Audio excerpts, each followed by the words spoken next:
Kwa jana kula. Toka mwaka jana kutetea riziki mdomoni. Wewe upeze tangu mwaka jana hujala, wewe ungekuwa uko hivi wewe. Si ungekuwa umekufa wewe.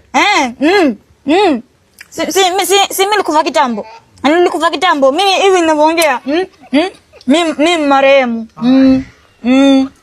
Kasongo yeye. Mbali nanga.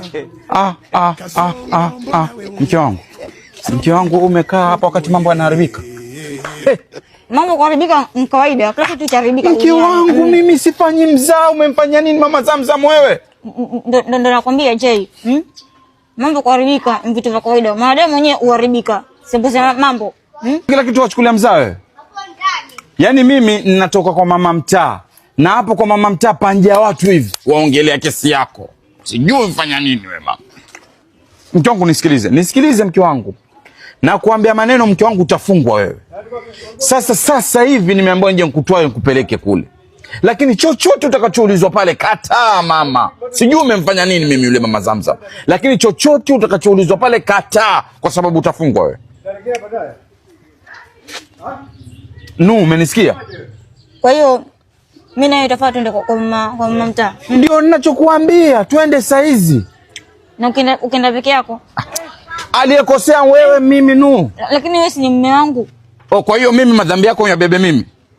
Kwani wewe ulipoambiwa umekubali kumuoa Nura Yusuf Sharif ulikuwa unadhamiria nini?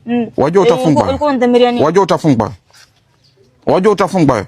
Sawa. Na huko jela hakuna jaba. Hakuna jaba, sijui utatafuna nini huko. Sasa kwa hiyo ndo tuenda ama simama tuende wewe ongea hapa mambo yanaharibika. Lakini nakusisitizia chochote utakachoulizwa pale kataa. Hiyo kesi itakuelemea vibaya. Nikatae. Kataa mama. Kila kitu. Chochote utakachoulizwa pale sijui umemfanyia mama Zamzam nini kataa. Hiyo ndo poniponi yako. Ukikubali shauri yako ukifungwa. Nakusikiza Jay. Sasa tuanze tu ama. Ndio nakwambia ukikubali shauri yako ukifungwa twende huko. Ni wapi huko?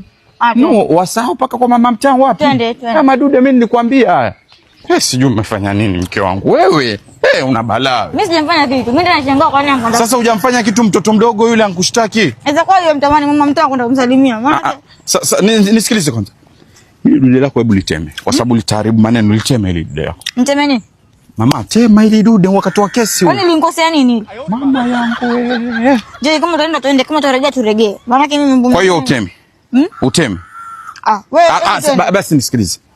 Nimekuambia na nakusisitizia kataa utakachoulizwa huko. Nakusikia Jay mama nini? Twende.